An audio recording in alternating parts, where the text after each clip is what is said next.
You're listening to Oilersnation Radio, presented by the Nation Network.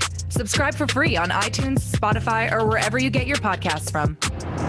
Thank you, Lisa. Welcome, Oilersnation Radio, episode 133. I am Bagged Milk, back here with Tyler Remchuk, Rick, and Nation Dan. We are going to talk about all things Edmonton Oilers. We're going to get to the trade deadline. We're going to get to where Kulikov fits on the roster. We're going to get to some hypothetical scenarios, and we're going to talk about tomorrow's game against the Jets. But first, we must thank our friends at Sherwood Ford for helping make this all possible. Check them out on Twitter at Sherwood Ford and on Instagram at Sherwood Ford_the Giant. It is time for a new vehicle. Who's getting hyped? What's going on? He I pressed a accidentally quiet hit my air button. horn. I'm wiping my buttons were dusty, so I'm wiping them off, and I hit the air horn. You got excited for Sherwood Ford. No, I also Everyone get from the neighbors or something. I also get excited about Sherwood Ford. They've got plenty of wonderful vehicles and servicing options, and it makes me very excited. Still waiting for my Bronco. It's like Must one of not the have gotten an email yet. It's one of the few dealerships in my life where I've walked in and I don't feel awkward and weird. I always, when I, do you know that you guys know the feeling, like everybody's smiling. You're on alert. Yeah. It's like, am I going to get attacked here? Is this, am I going to get ignored? What's going to happen? When you walk into Sherwood Ford, you feel like you're one of them. You're a friend. Last time I was there, I got to play with Gus, and that just made me happy all the time. So shout out to Sherwood keep seeing Ford. the Broncos around driving. I'm seeing like more and more as the days go on, and they're sick. And there's 4 gentlemen here on this podcast that would look mighty fine in one of those Broncos. Sherwood Ford, different colors. We all get different colors. We'll do a convoy. It'll be nice. It'll look really, really sharp. Again, follow Sherwood Ford on Twitter at Sherwood Ford and on Instagram at Sherwood Ford_the Giant. Mr. Yaremchuk, what is this week's Sherwood Ford Giant question? The Oilers have had some time off here. Some guys have been out of the lineup. Some players over the last while have been slumping. So I'm going to ask you this. Which player on the Oilers roster that maybe you think is currently underperforming, who is the most important player to get going before the playoffs? I'm going to start this one off because I'm selfish. Ryan Nugent Hopkins. I love you, buddy. He's not playing tomorrow against Winnipeg, still banged up, still a little bit concussed after getting his bell rung. But if we're talking about a player who can make a real impact for the Edmonton Oilers down the stretch and into the playoffs, Ryan Nugent Hopkins, if he heats up and starts scoring at the clip that he was last year, shooting with the same confidence he was at last year, maybe a contract extension calms him down a little bit, something like that. I don't know. I would find it hard to believe that having your third best forward get back on track would be a terrible, terrible idea. Ryan Nugent Hopkins gets my vote. Dan, what are you thinking? It's I mean, you're looking right where I'm looking. I'm just going to slot out one position down in the depth chart, and for me, it's Kyle Turris is the dream. But the general message is those bottom 6 centermen. So Jujhar Khaira, Kyle Turris, Gaetan Haas. We need those 3 guys to definitely pull up their socks and just put forth some consistent effort going forward into the playoffs here, because like we saw it when Nugent Hopkins went down, the depth chart gets pretty thin in that middle position. And I think a lot of us were even hoping, even if it was just a Luke Glendening, having a little bit more help down there would have helped. But so for me, it's the 3 C's below our big 3 C's. So that's my Sherwood Ford Giant question answer. Rick? You know what? I think those guys in the bottom 6 played pretty well, so I'm not going to touch them. I do think it's going to be some secondary scoring we need. I was going to say Nuge, but you jumped on that. So there is at least one more guy on that exact line that can do more, I think. And we'll give it to young Yamamoto. When he gets up and running, he can really energize his line. Make it a little bit easier to score for maybe somebody like Nuge or whoever else is the third man on that line. So I think we really need that middle 6 to step up and find some offensive consistency. So we'll give it to Yam today. I think with Yamamoto too, it's kind of like one of those things where we're getting a look at a young player doesn't develop in a straight line, Yeah. Well, no, that's it's not like he's playing poorly. It's just that a little bit of confidence will help, Yeah, exactly. He did score in his last game, but then we got a week off, right? So that kind of sucks. But when it comes to Nuge too, maybe the fact the trade deadline's gone, that takes a little off of his mind. Maybe he's like, okay, I don't have to worry about this contract till the end of the year now. Let's just, buckle down. Let's go to the playoffs here. Tyler, who needs to improve? Our friends at Sherwood Ford want to know.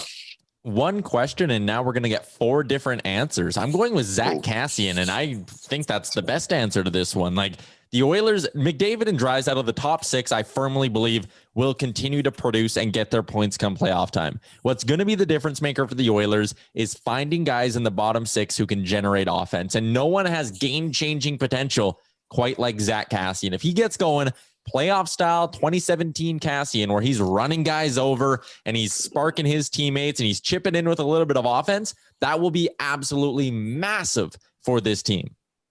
I did see a picture the other day. There's a team skate, and he was in the background. I don't know if you can find the picture, but I zoomed in, and he had the 2017 playoff chops on. So I don't know if that's something like we look at for tomorrow night's game, but he's rocking there was a definite set of chops there. They had a nice little thickness to them. They stood out compared to the rest of the face. So I think he's getting ready to roll. I agree with Tyler, to be honest. Zach Kassian has been invisible when he's played this year. He's got 2 goals, if I'm remembering correctly, just not good enough. And when he's not scoring, he's not hitting. I mean, he can make a huge difference for this team.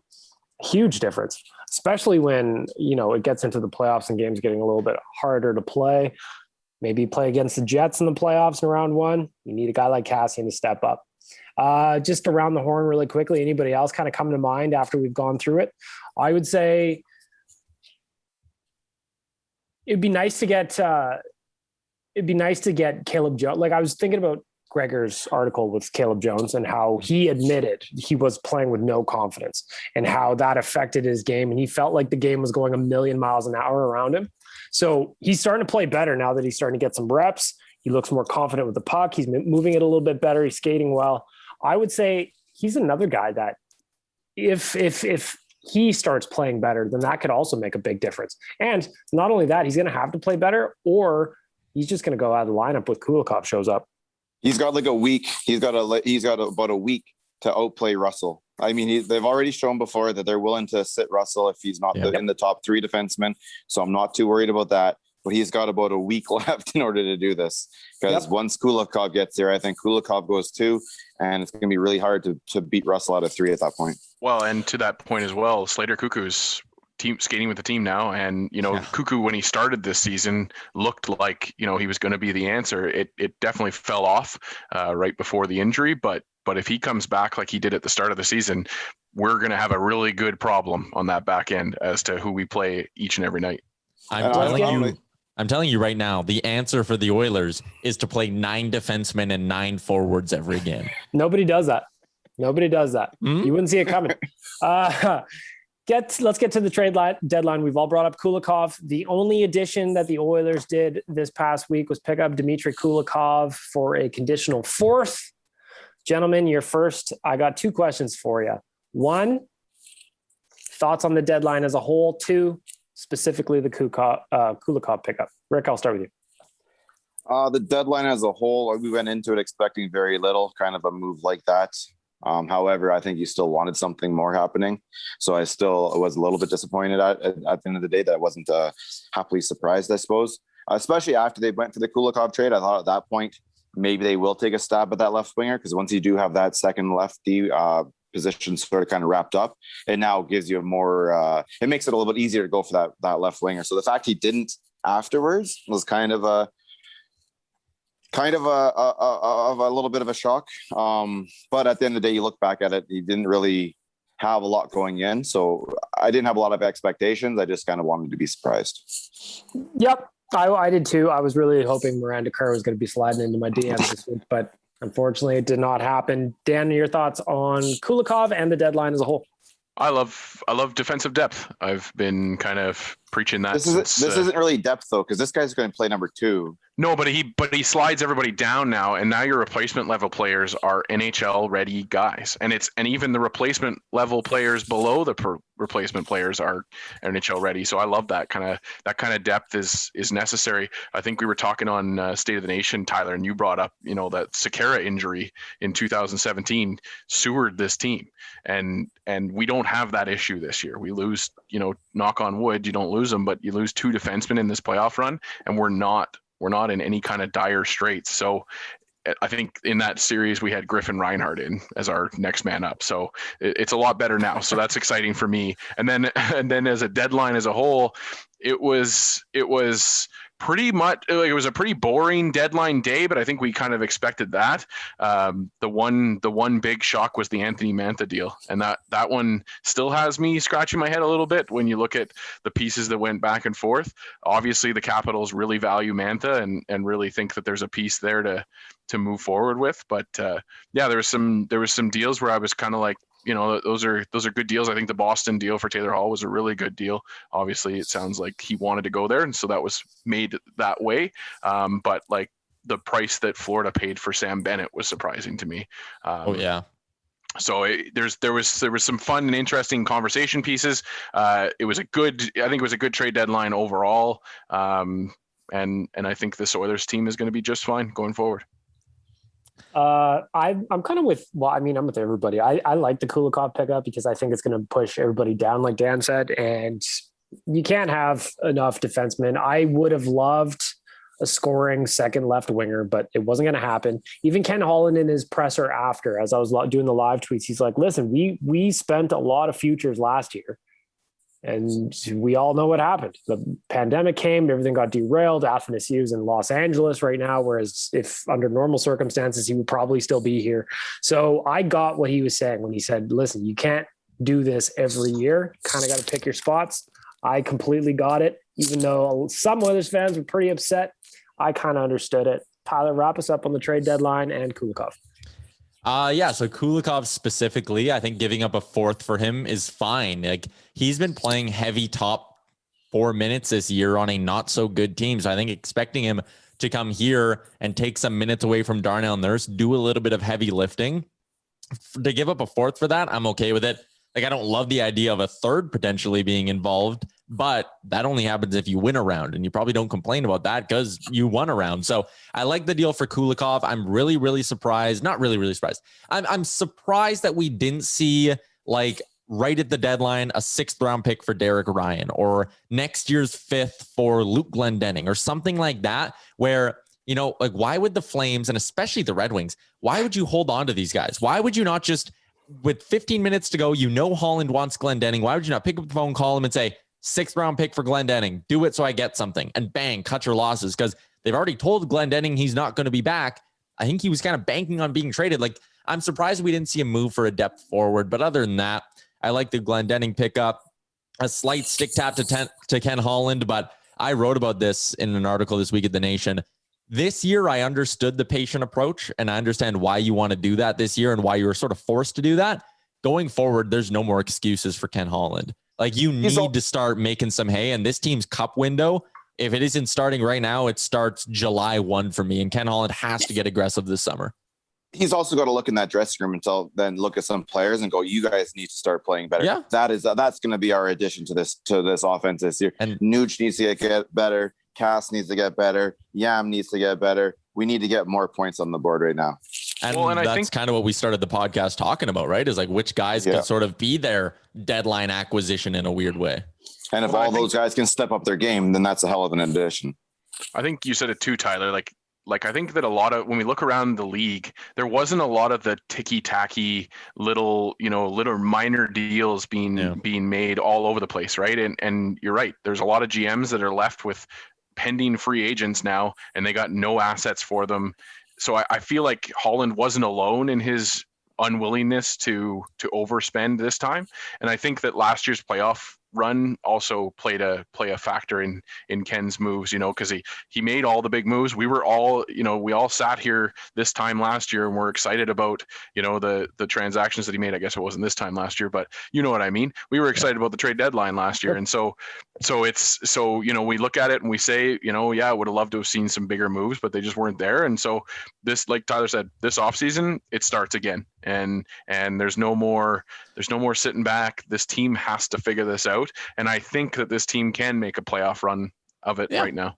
And once you get into the playoffs, we say this every year, like at the beginning of the season, it's always, if you get in, anything can happen. No one had the Dallas Stars going deep last year, but you get a red hot goalie, some depth guys that like Joel Curavanta, who scored like a big hat trick for them, right? Like you find a way to just sort of, sometimes crazy shit happens in the postseason, man. And if this Oilers team gets hot, they can win. 2006, we've all witnessed it. We've all known what can happen. You know, that was we were with 8th ranked team in our conference that year, and we all know how that ended. Beat a President Trophy team. Yeah. So we just need to get in. That's all. Just get in, and that's all that matters. That's why I'm so tired of the whole "this isn't their win" or "they're not ready to win yet" or blah blah blah blah blah blah blah. You've got 2 of the best players in the world on your team. You've got every year's a fucking year to win. Just get in. Just get in, and you never Connor and Leon are hot right now. But what if they go playoff hot? They're not even hot yet, man. They're not even hot yet. Well, and they're teeing off on the teams that they should be teeing off on, and they've had some struggles with the teams that they'll need to turn it on against the playoffs. And I think that's perfect. That's fine. You save it for when you need it against the Toronto Maple Leafs and the Montreal Canadiens and the Winnipeg Jets. Well, we hope so anyway. Just like I hope you are getting something to eat from Skip the Dishes this weekend. I personally could use a little sustenance today. I had myself a big night last night, an accidental Thursday, and I'm not feeling so fresh. So you know what I need? Some Arby's. Do I want to go get it? No. Skip the Dishes will bring it to me, and that's why I love them. Skipthedishes.ca. Get yourself something to eat. All right, moving on from the trade deadline. We were supposed to be talking about a game today. Unfortunately, that was postponed as a result of COVID. So that game against the Canucks has been shuffled. And I'm going to try and bear with me here, guys. Pierre LeBrun just tweeted out some North Division schedule changes, and the Oilers are in here a bunch. So I'm just going to try and get through it. So tonight's game, April 16th, has been moved to May 3rd. Okay, so April 16th, now May 3rd. Now, Edmonton at Vancouver for May 6th is moved forward to May 4th. So now they're playing back-to-back on the 3rd and 4th against Vancouver. Okay? The game from May 4th has now been scheduled to May 6th. So I don't know why they moved that one. Oh, I see. So 2 in Vancouver, and then they just swapped an Edmonton at Vancouver. Okay, so 3 games in a row against Vancouver looked like coming up. 2 in Van and 1 here in Edmonton. What else we got here? Vancouver at Edmonton scheduled for May 13th has been moved to May 15th. Tomorrow's game in Winnipeg, which we will talk about right now, so that's April 17th, has been moved from an 8 o'clock start to a 7 o'clock start. Or no, hang on. No, I'm fucking this up. Edmonton at Winnipeg, scheduled for 8 p.m. Mountain on Saturday, April 17th, is now scheduled to 5 p.m. Mountain. So we've gone from the late game to the early game tomorrow, and that's because the Leafs were playing the Canucks, I think. And that's going to affect a bunch of my GDB that I've already written. So gotta love COVID changes, you know? Yeah. You gotta love COVID changes. But all right, let's start with tonight's game. No surprise to me that they postponed it, to be honest. JT Miller came out in the media, said his piece, said it was very honest and unhappy about just the lack of time that the Canucks have from getting off the COVID list to actually playing a game. I was not at all surprised that tonight's game was postponed. Anybody disagree? No. Like, it's the right call. What about moving tomorrow from 8 o'clock to 5 o'clock? Also the right call. Also the right call. All right, let's talk about it. Tyler, hit us. So the game's been moved from 8 p.m. to 5 p.m. And I look at that and I say, hell yeah, I'm going to start drinking my beers a little bit earlier. I'm going to, I'm old, so I have my dinner early as well. I'll have some takeout food, support local, some takeout ready, my beers ready. I'll crush out this game from 5 till 7:30. I'll have the rest of my night to wrap up any sort of work I need to do, because that does happen once in a while. And also just chill, relax, have a few more drinks, go to bed early. I love it. I love when you can get the drinking early. You get a good meal, you sit down, the sun is shining outside, you're watching an Oilers game, everything's good. 5 o'clock starts where the game's done nice and early and your whole night is still ahead of you. I love it. I love 5 o'clock starts. So the question now, boys, I'm with Tyler. I love me a 5 o'clock start. So now that I see that an 8 o'clock start has been moved to 5 o'clock, I'm very excited. Music I'm very happy. Ears. I love it.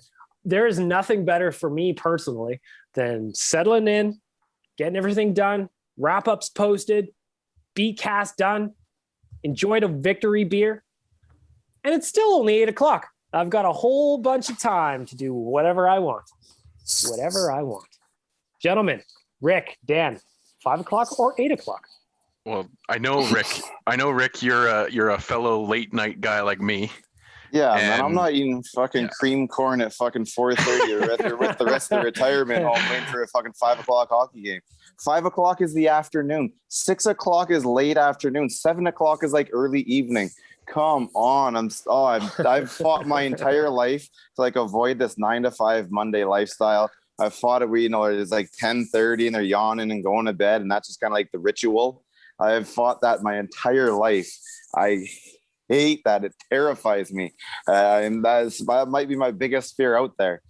Give us some 8 o'clock games. Allow the adults to watch at adult times. Yes. Oh, I'm telling you, man, it's terrifying.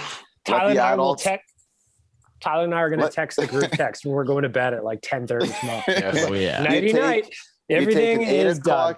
You take an 8 o'clock game, it rolls to about 10:30, and whammo, now the night gets going. You're out. Now you're having some drinks. The lights are going down. The music's coming on. The people are coming out. Let's have a good time. Let's enjoy being on our 20s and 30s. So for me, I divert a little bit from Rick at that point, but I am with Rick. I love a nighttime game where you just cap off your evening. You head to the bed.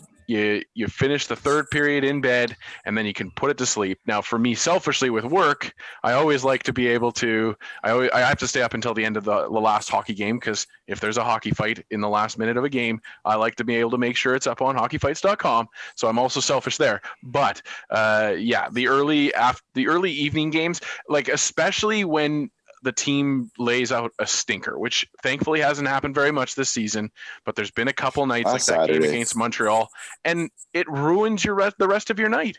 It's so brutal. You're just down in the dumps. But the flip side of that is you watch a late 8 p.m. win, and as Rick said, I'm on that road again, and it goes until 3 a.m. You're good to go. Tyler, there's no contradiction there. You tee off at 1 o'clock. You're done around 5:30. You get your way back to the house. Bang bang. Get the burgers on the barbecue if that's what you want to do. Some steaks on the barbecue, and you're ready to go for the 8 o'clock hockey game again. Counterpoint to what you said, Dan. You spend all night waiting anxiously for puck drop. You're so excited. All of this energy builds up, and then they play like shit, and you are in an infinitely worse mood. At least with the early start, if they win, you got so much time to feel happy. You get to live the rest of your night celebrating. If they lose, there's more time to, turn into a good night still. I watch a game. I watch the Leafs get pumped by somebody beforehand. It's not like I'm sitting there psyching myself up in the locker room getting excited. I'm maybe you don't care watching enough. Other hockey games. Yeah, I mean, hey, some of us can't sit in that press row these days, right, Tyler? I don't cheer on press row. You know that. I'm a professional media boy. Consummate professional, of course. I fucking love being done work at 8 o'clock, having the rest of my night to do whatever I want. Maybe I'll come I don't know that love. Dude, Edmonton, the 2017, Edmonton, San Jose, 8 o'clock games. Bang, you're on with Reed at 10:30, 10:45. You're back in the DJ door, 11 o'clock. The lights are down, the shots are flowing. Let's go. It's party time. You can't beat that. Well, that is true. That is definitely true. If you heard that appearance on Reed Wilkins' show after the Oilers closed out that series against the San Jose Sharks, you'll know probably why an early game's better for old bag milk, but it doesn't happen that way. You start partying the playoffs, man. You start a 5 o'clock game. You're going hard by 6:30. You want to get to midnight, man. That's a tough shift for a lot of fair weather partiers, Well, that's the other thing too. I'm too drunk by puck drop. But we're not climbing light poles to at least 1:30. So you got another hour and a half. You got to wait till we start climbing light poles on Jasper Ave. Rick, what I think happened is that this lack of playoffs has really aged Bag Milk and Tyler, and they're just, they need to get back into the spring of youth here and get back into the playoff picture. I'm telling you, man, the snow's gone. It's bright out there. The sun's out. Get our vaccines in us. Oh, I got so much energy these days. Listen. I have to say. And you're moving downtown right away, bud. Downtown doesn't shut down. It's 8 o'clock. This isn't a small town. You know, you only got the co-op open after 9:30. Some things don't get going till 10. I will say this. You guys know me well enough to know that when the playoffs roll around, if we're allowed to do anything, I am going to be hanging from the rafters. So don't even worry about my energy or party lights. However, you know, on a night when I can't go anywhere and I got to stay in my house, I'll enjoy a 5 o'clock start. You know, I'll send you guys a nice text for a little selfie in bed at 10 p.m. tomorrow night. That'd be great. I'll send you a couple shots of tequila with skip the dishes back your way. Well, all right. That's hypothetical situation number 1. Tyler, you had another one for us, and we're going to draw. We did this one on Real Life yesterday, but Rick and Dan have no idea what's coming. So hit them with it. All right. It is Game 7, Oilers and Jets. The game is going into overtime. Right before puck drop and OT, a magic genie pops out in front of you and says, I will give you one of 2 wishes. You can either give the Oilers a 5-on-3 power play for 1 minute right now, or a penalty shot with whoever you want taking it. Which one do you choose? Statistics say you got to go penalty shot. What with the Connor hell McDavid. would they? Statistics. Because it's straight up statistics. It's a 50% shot. You still only have like a 28% shot on the power play. Even in the 5-on-3. Look at the Oilers 5-on-3, by the way. If we're talking just Oilers, our 5-on-3 numbers are terrible because we never Connor hit McDavid them. is 25% in penalty shots in his career. Taking it every time. Rick, what do you think? I'm going 5-on-3. This team's too good. This team's too good and has too much offense. You've got, Leon can score with his feet below the goal line. Yep. It's only a minute. No, though. that's a minute. That is illegal in a shootout. It's a minute. You're never going to pull that off in a shootout. You only need a Connor shot. McDavid in the biggest moment of his life with the goalie in the biggest moment of their life. You take Connor McDavid every time. 1998. I've probably been scarred since 1998 about penalty shots. Are you talking about the fact that Mark Crawford didn't put? Yeah, exactly. What are we talking about here? He didn't put Wayne Gretzky into the shootout. Well, no, I'm more talking about what the goalie can do. Oh, well, yeah, but he didn't have to face. Here's the thing. Here's the point for me: is a penalty shot means one good look for either McDavid or Draisaitl. A 5-on-3 means potentially 2 or 3. 35%. Way more. McDavid's 20. You said statistically speaking. Let's see what our 5-on-3 percentage is right now. I don't know how to pull that number up, so I can't. Dan's typing away. He's typing away at something, dude. There's too much offense involved on this team. You go back to 06, and if you had that choice, you're taking the power play every time. I gotta say, I'm with Dan. I take the penalty shot. I don't think Connor. I know what the shootout numbers are that Tyler just said, but I don't think Connor versus a goalie in that situation is a 50-50 shot. I think that's fair too. Connor is fucking intimidating, and I think that is a situation but that goal, where you're talking goalie may poo You're oneself. talking no. This is the Jets. You're talking the reigning Vezina champ. He's got a little bit of confidence in himself right now. I would also say on the 5-on-3, there is a chance that the Oilers do not execute. 2 Jets fly the box, and they are wide open behind them. Doesn't happen often, but it is possible. It is possible.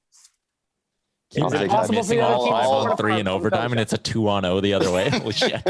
I will. Yeah, but like, if this is the Oilers we're talking about, if we've got Tyson Barrie manning the point up top on a 5-on-3, there's a very real possibility that 2 guys could get behind him going the other way.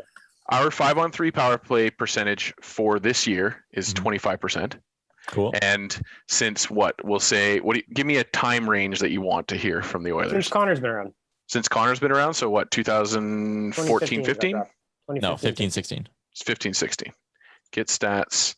Our power play percentage on 5-on-3 is 18%.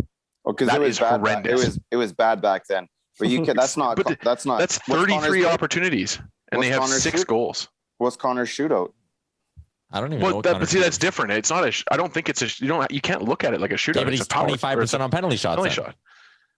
Yeah, but I still take that. I take his single ability over the team's power play ability on the 5-on-3. Not a chance. I would bet on Connor every day of the week. Exactly. You can't. But now you can bet on Connor and Leon. Yeah, but the puck isn't always on Connor's stick for the power play. Exactly. Have you watched the 5-on-3 recently? When it's not on his stick, it was just on Leon's, and now it's against the now it's in the onion bag. That's a goal. Statistics don't lie. I would love Your to hear statistics don't even tell any truths. Ask Connor. I guarantee you I guarantee you every one of those players would say, "Give me the 5-on-3." Tyler, No, you not need to for get a on the minute. Zoom call. You It need to can't get be on for the a Zoom minute. call and ask Connor. Could you imagine? Call him up. End of game 1 of the first round of the playoffs. Connor, you have an opportunity. Yeah, all right, Game I'm gonna 7 in the Stanley Cup Finals. Picture this, Connor. A genie shows up. And Tyler Remchuk will never be asking a question again. I want to know. Imagine if the you're look listening on to this, their I want to know face. your thoughts. If you're Yeah. listening to this, hit us up. Hit us up, ON Radio Podcast on Twitter and Instagram. Go ahead, Tyler. How great would it be to see the look on Draisaitl's face change when the guy goes, next question, Tyler Yaremchuk, TSN 1260. And I go, hey, Leon, so let's start this thing here. Magic Genie, all right? And just see how he kind of goes like, this is going to be interesting, isn't it? Yeah, it would go one way or the other. He's either going to be really pissed or really laughing. You're gonna get that. You're gonna get that look anyways, regardless. Or he of does what that way like he the decides. head, like, you know, when he's fucking just, like, rubbing the eyes kind of thing. I don't know what you want me to say here, Tyler. Classic. It'd be good. I want to know what you think, fair listener. Do you take the 1 minute 5-on-3, or do you take the right answer with the penalty shot? Yeah. I want to know. Dude, that ice is going to be chopped up too. Well, that makes moving it around on the power play a little bit more difficult, doesn't it? Not when it's Connor and Leon passing. I just can't believe you two doubt Connor McDavid that much. That's don't. shocking to me. I don't, but dude, when was the Power Rangers strongest? When all 5 of them were together, it's one thing, weren't they? Yes. Megazord. Yes. If we can't bring everything back to Megazord, then I don't even know what we're doing with our lives anymore. This is what 1 week of no hockey does to us. We just turn into. So the reason I came up with this question is because I was interviewing a junior hockey goaltender, and I asked him, I said, what would you rather face in overtime, a 5-on-3 or a penalty shot? And he said, give me the penalty shot every day of the week. He said, Yeah, I'd rather have stop one shot But see, than I 5. Exactly. I don't think that's a fair question to flip it on the other side. If you were asking me, would I rather have Mike Smith in the net for a penalty shot or a power play? I would take the penalty shot every time. Because again, it's a 50-50 shot and he's not having to face multiple opportunities. But for the offense, I don't want to doubt Connor McDavid. He's the greatest player ever. You're not doubting him though. You're giving him 60 seconds to set up the ultimate opportunity with to score the easiest Connor goal. McDavid's on his power play. Yeah, Leon's pretty good. He only has to count on himself on a penalty shot. He's an all right player, but what if the one player is just stuck to Leon like glue? That doesn't happen. It's 5-on-3. You're asking Darnell Norris to score the goal. He's got 13 goals. Is there no problem? Have your couple shots. Leon can score with his feet below the goal line. Connor McDavid on a breakaway. There's not an angle on there that the goalie doesn't have to worry about. Think of the glory of Connor McDavid scoring that goal to win the Stanley Cup. So you just want the glory. I want the team I want it to be about the team. As he does a fly by the opposing bench, fucking cheering for the boys. Tells the referees to check upstairs for some reason. I can see it. I love it. Connor, I believe in you. Dan and I believe in you. Rick, good hypothetical. Good hypothetical, though, Tyler. Thank you. I mean, you're wrong, but good hypothetical. Okay, wait. What if the genie said the Oilers had to face either a 5-on-3 or a penalty shot? But if you choose penalty shot, Connor McDavid goes WWE heel turn and he takes the shot for the other team on Mike Smith. Then I'm taking the power play. Okay. Yeah, I don't want Connor facing Mike Smith. It's the element there, right? Like if we're talking about 2014 when Connor McDavid wasn't on this team, it's a different conversation. You go with the power play probably logically every time. No, you had the best player on the team one-on-one. You had the Matt Hendricks paralyzer there. You go shoot out every time. Come on. Yeah, the paralyzer was deadly. Which bottom six forward would you choose to take the penalty shot if you had Eitan to? Haas, and he takes a clapper from the fucking hash marks. Arch. I don't know. That's a good question. Which Cassian bottom would six probably be forward? Cassian would be good. He's got mitts. Arch. Ennis. Tyler Ennis would be good. Okay. I'm not giving Turris that. He hasn't earned it. This is a hypothetical podcast. You've got to pick a defenseman now to take your overtime your overtime penalty Your overtime shot, face off at center ice. which was Adam Tyson Larson. Berry. We take Adam Larson every time. But which D-man are you taking for this hypothetical penalty shot? Nurse. Earl? Yeah, I go. I think I Probably, would yeah. go. I think I might go like Bear, just to be Why? different. Just to be Okay. different. No, I Just to be honestly different. I wonder if Barry would be better just because his default is not a slap shot. He's a wrister guy. Okay. He might have better hands, softer hands in around to go, left and Tyler right. loves these hypothetical I questions. fucking love him. He's such a big fan. You guys remember What else the when- genie got to say? Yeah, you guys remember when Linus Omark would do the shootout, but he would Yeah, yeah. start like back at his own goal line and like Yep. skate at it? The only scenario I pick McDavid to do the penalty shot over the power play is if he promises to do that and he skates full speed from his own net, right straight line right at the puck, and then just flips it Why not? past him. That'd be It's like a funny. power play breakout with nobody on the ice. You can't keep up to him. Blister. You can't keep up to it. That would be a moment that would play out in NHL history forever. Like that would highlight would just Yeah. be, like you got the slow-mo of him skating behind Mike Smith's net, and then he blitzes out around the boards, comes around and just Blows the cruising at tire. 51 kilometers an hour. The Brad Marchand and leave the puck at center ice. Yeah. Oh man, good pod here we're having. Good episode. This is good stuff. It has Everybody been loves a hockey in a hypothetical. week. We got to Radio. figure out what we're going to talk about. That's why Sean gave us a 5-star review last week.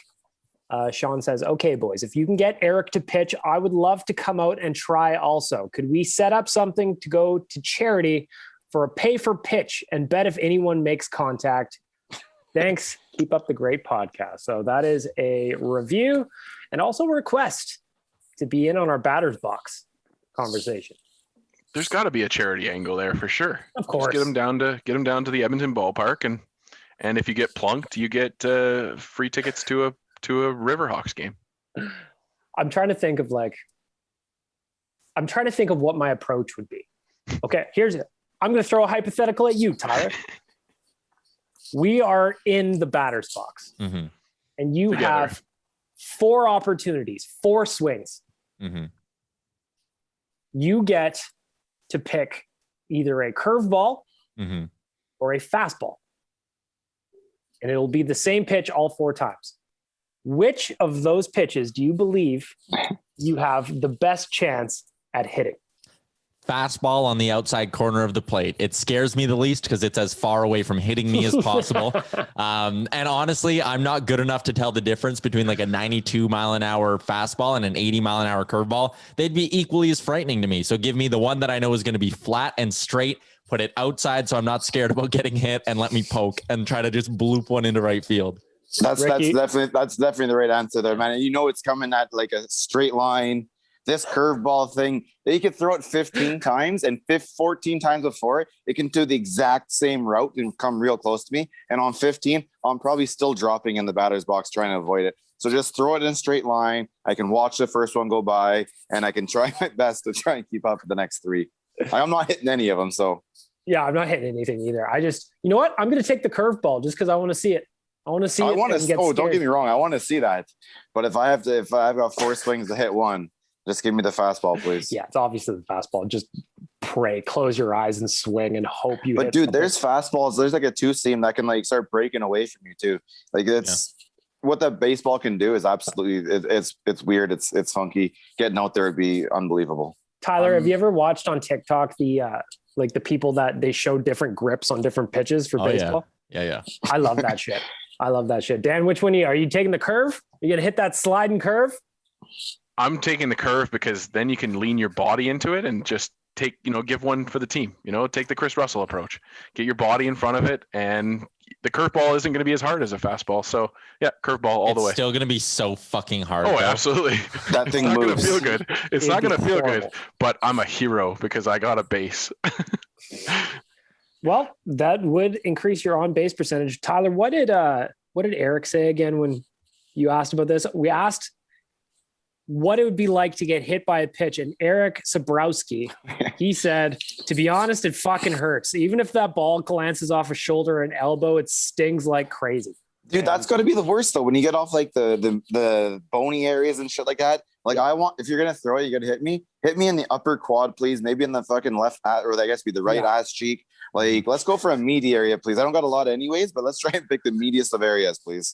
Because taking those off like a bone, that'll like the elbow or something. No, you'll be sending me away in an ambulance. Yeah, please hit me in the cheek, the butt cheek. That is.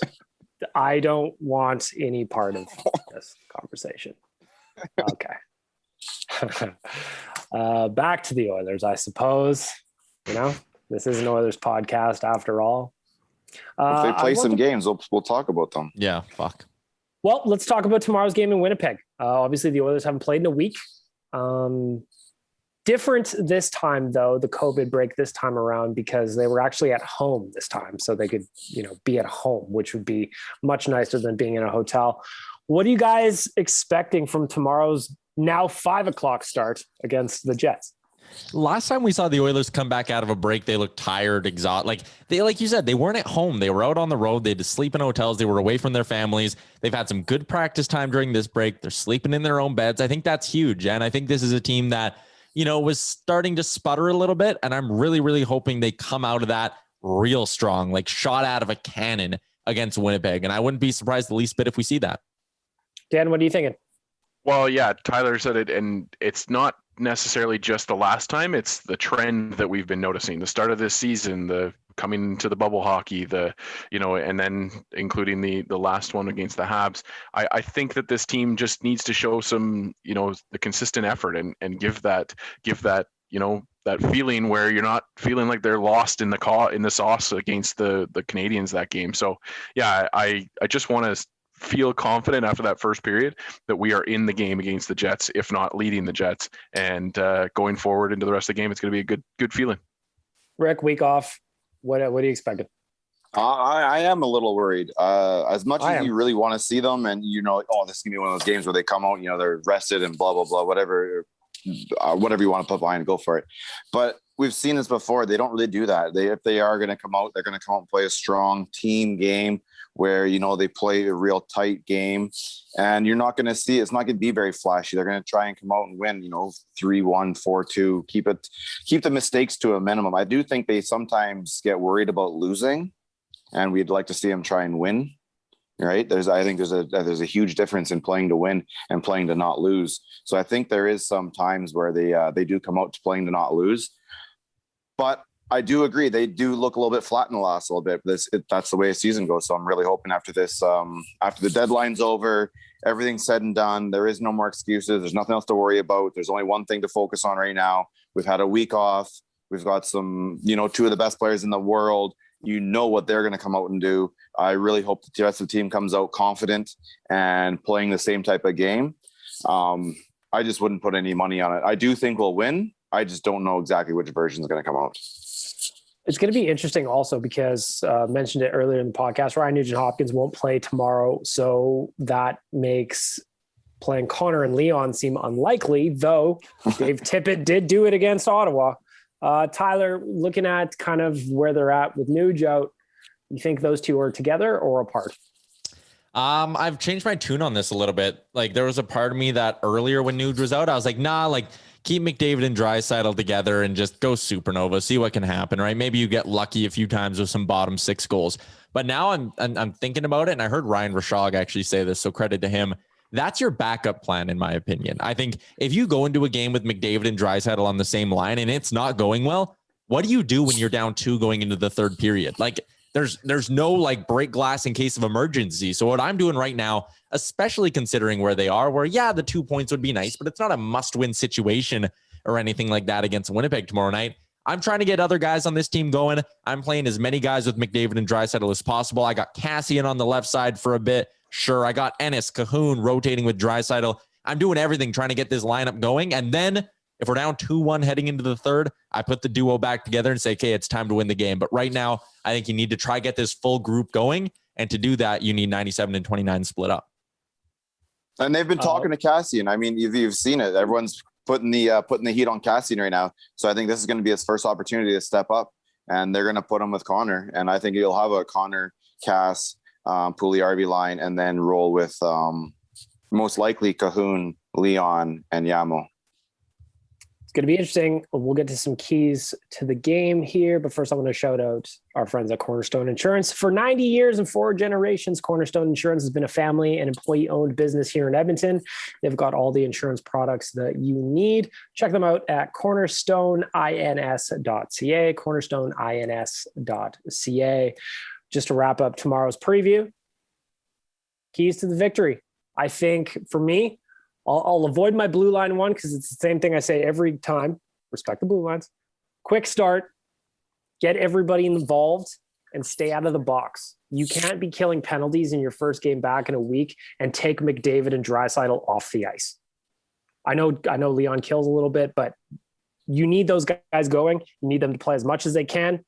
Stay out of the box. Get a quick start. Rick, what are you thinking? Keys to victory over the Jets.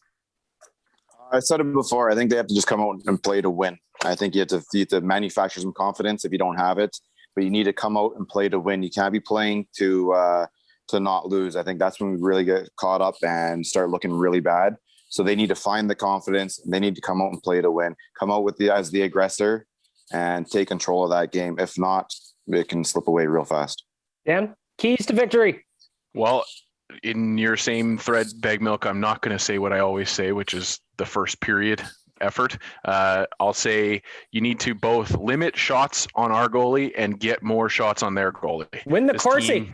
This team continues to kind of, I don't know, try and pick those perfect shots, and it seems to be their detriment. When they're shooting the puck a lot and they're hitting the goalie with a lot of rubber, that's when good things happen. So for me, shoot the puck a lot and restrict the amount of shots that you take against. And honestly, creating more offense, you're going to do that as well. So yeah, that's my key. I really agree with Dan. And I just wish the Oilers would shoot more. Quality shots. Shooting from outside the perimeter ain't gonna do shit. Well, it depends, right? Because if you got some traffic in front, you can throw the puck towards the net and maybe create a little bit of chaos with a rebound. But I agree, quality shots preferably. But I think that there's times when if there's people that are just fucking chuck it at the net and make see what your happens. own luck. Yep. Tyler, 100%. Wrap us up. Keys to victory. Yeah, I really like the idea of getting to Connor Hellebuck early in this one because Oilers Jets is the likely playoff matchup in round one. And you look at Connor Hellebuck, Vezina winning guy, his numbers this year, he's got a 248 goals against average and a 920 save percentage. When he plays the Edmonton Oilers, he has an 891 save percentage and a 379 goals against average. The Oilers have had his number to an extent this season. Get to him early, and I want all the doubts in his mind heading into the playoffs. I want him to look back at every game he's played against the Oilers and gone, fuck, McDavid and Draisaitl torched me. And I want him to leave that game on Saturday going, God damn, I'm going to have to find a way to stop these guys in a best-of-7 series. I want Connor Hellebuck as unconfident as possible. I don't even know if unconfident's a fucking word, but I'm saying it. It is now. I want him as unconfident as possible heading into that playoff series, and that starts with the game on Saturday. Get to Connor Hellebuck early. That's your key to the game. I'd love to see Laurent Brossoit. Laurent. I'd love to see a goalie hook tomorrow. Yes. I'd love it. Tyler, get your buttons ready. Let's wrap up the podcast with the Deuce Vodka hot and cold performers of the week. You head on over to deucevodka.com/find us. There's a handy little store locator there. Handsome picture of Brett Kissel up on the top of the screen. What else do you need when you're looking for some tasty cocktails for the weekend? Get yourself some Deuce Vodka. Again, that is deucevodka.com. For all of you that are of legal drinking age, please enjoy responsibly, Dan. Thank you. As we do every week, we start with our cold performers of the week. I'm going to start with Rick. He's first up on my screen. Your Deuce Vodka cold performer of the week. I don't know if this is one specific person, but it is one, I guess, large event. And that is that we will not be getting any Riverhawks baseball this year. It sounds like their league is not playing this year, and whatever the ultimate reason is, we will not have any baseball to go down to John Ducey Park and watch. And well, that's kind of upsetting. So I don't know who to put that on, but whoever it is, that's the cold performer of the week.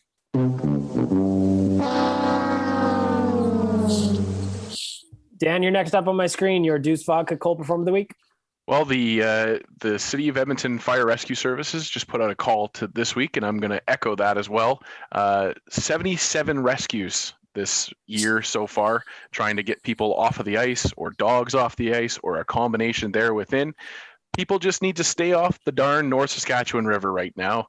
It's pretty darn dangerous. And if your dog doesn't listen to you like my dog doesn't sometimes, don't have him off or him or her off leash in those close to the river parks.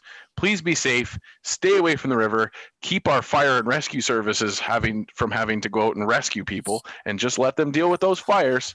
So stay off the river. That's my cold performer of the week. I'm going to go ahead and say Frank is always on leash, Dan, because I don't trust that he'd come back to me if I let him off. Same thing with Penn. Can't do it. He might come back, but he might find a squirrel. And that squirrel is way more entertaining than I am. Yeah, same thing with Penn. If he sees a leaf, Penn will be gone. Your Deuce Vodka cold performer of the week. My Deuce Vodka cold performer of the week. People ripping on JT Miller and the Vancouver Canucks, telling them to suck it up and you're a professional athlete. I had someone who said, what do they need practice time for? They've been practicing for this since they were 8 years old. I mean, come on, man. Like half their roster, however many people it was, had COVID. They've had like one practice after 3 weeks off. For the Oilers fans bitching about this, if the shoe was on the other foot and the Oilers were being told to play a game after they had 3 weeks of being quarantined and not be able to be on the ice, you'd be livid. Have some compassion. People hating on the Canucks. You are my cold performer of the week. Y'all stink. Cold performer of the week for me, you listened to the podcast so far. There's no games this week. Blows. Sucks. It sucks that COVID has put us all in a situation where you can get fired up for a game day and it just does not happen. I mean, understandably, safety first, all that, but it still sucks. So I'm going to say COVID for the last year, reigning cold performer of the week. We have been hoodwinked, bamboozled, led astray, run amok, and flat out deceived. Flipping to the positive side as we end off the podcast here, Mr. Yaremchuk, I'm starting with you. Your Deuce Vodka hot performer of the week. My hot performer of the week is that it's golf season. I went out twice this week, did a couple quick 9. The weather was good. There is nothing better than standing short sleeves in the middle of a golf course and taking a nice sip of your go-to beverage, Gino. It is beautiful. Golf season, my absolute favorite time of the year. I am so happy you are back, and you are my hot performer of the week. I like this right here. Also, it's mid-April, and it is fucking beautiful outside. I'm assuming we are going to get hit with 3 feet of snow at some point just to punish us for enjoying this, but I agree with you, Tyler. I pulled out my gloves. I want to hit the range. Rick, you're next up. Deuce Vodka, hot performer of the week. Well, I was going to go and give it to the weather and, how it brings up everybody's spirits and whatnot, but you guys kind of stole it. So I'll go a little more personal here. And this is all about this world is all about who you know and not what you know. And well, last year at the end of the year, I had my Jeep broken into, so I lost my golf clubs. However, this year I was able to talk to somebody who knew somebody, and now I'll be getting some brand new TaylorMades at cost. So I'll be getting back on the golf course to join everybody else here right away, and for a lot less than I expected. So I don't know exactly how to put that down, but that whole situation from point A to point B to point C, that's the hot performer this week. Nation Dan, your Deuce Vodka hot performer of the week.